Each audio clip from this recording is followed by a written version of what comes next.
The log was in the fireplace, all spiced and set to burn. At last, the yearly Christmas race was in the clubhouse turn. The cards were in the mail, all the gifts beneath the tree, and 30 days reprieve till Visa could catch up with me. And though smug satisfaction seemed the order of the day, something still was nagging me and would not go away. A week before, I got a letter from my old great-aunt. It read, "Of course I'll understand completely if you can't, but if you find you have some time, how wonderful if we could have a little chat and share a cup of Christmas tea." She'd had a mild stroke that year which crippled her left side. Though housebound now, my folks had said it hadn't hurt her pride. They said she'd love to see you. What a nice thing it would be for you to go and maybe have a cup of Christmas tea. But boy, I didn't want to go. Oh, what a bitter pill to see an old relation, and how far she'd gone downhill.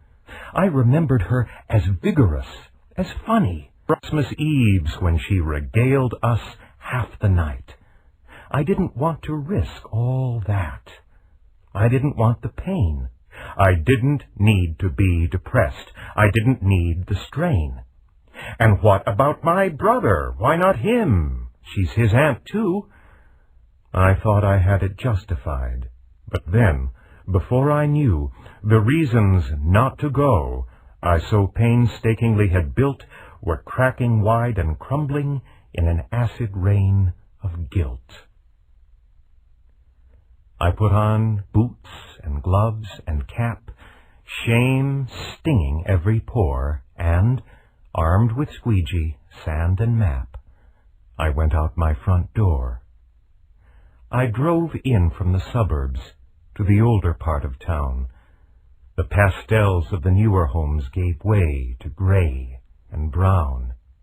I had that disembodied feeling as the car pulled up and stopped beside the wooden house that held the Christmas cup.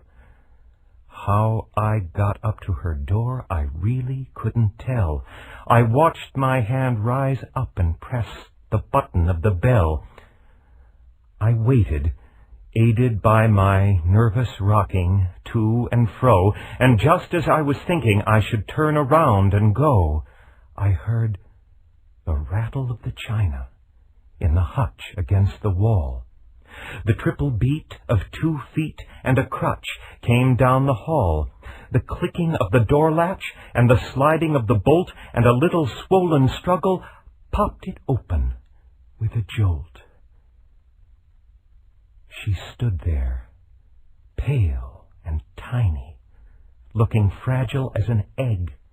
I forced myself from staring at the brace that held her leg, and though her thick bifocals seemed to crack and spread her eyes, their milky and refracted depths lit up with young surprise. "Come in, come in!" She laughed the words. She took me by the hand, and all my fears dissolved away as if by her command. We went inside, and then, before I knew how to react, before my eyes and ears and nose, was Christmas past, alive, intact. The scent of candied oranges, of cinnamon and pine, the antique wooden soldiers in their military line, the porcelain nativity I'd always loved so much, the Dresden and the crystal I'd been told I mustn't touch. My spirit fairly bolted like a child out of class and danced among the ornaments of calico and glass. Like magic, I was 6 again, deep in a Christmas spell, steeped in the million memories the boy inside knew well. And here, among old Christmas cards, so lovingly displayed, a special place of honor, for the ones we kids had made. And there, beside her rocking chair, the center of it all, my great-aunt stood and said how nice it was I'd come to call. I sat and rattled on about the weather and the flu. She listened very patiently, then smiled and said, "What's new?" Thoughts and words began to flow. I started making sense. I lost the phony breeziness I use when I get tense. She was still passionately interested in everything I did. She was positive, encouraging, like when I was a kid. Simple generalities still sent her into fits. She demanded the specifics, the particulars, the bits. We talked about the limitations that she'd had to face. She spoke with utter candor and with humor and good grace. Then, defying the reality of crutch and straightened knee, on wings of hospitality, she flew to brew the tea. I sat alone with feelings that I hadn't felt in years. I looked around at Christmas through a thick, hot blur of tears, and the candles and the holly she'd arranged on every shelf.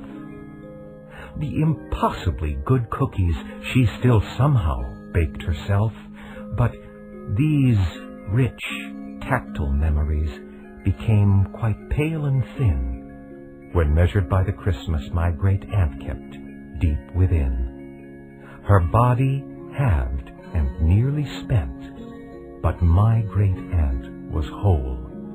I saw a Christmas miracle, the triumph of a soul. The triple beat of 2 feet and a crutch came down the hall, the rattle of the china in the hutch against the wall. She poured 2 cups, she smiled, and then she handed one to me. And then we settled back and had a cup of Christmas tea.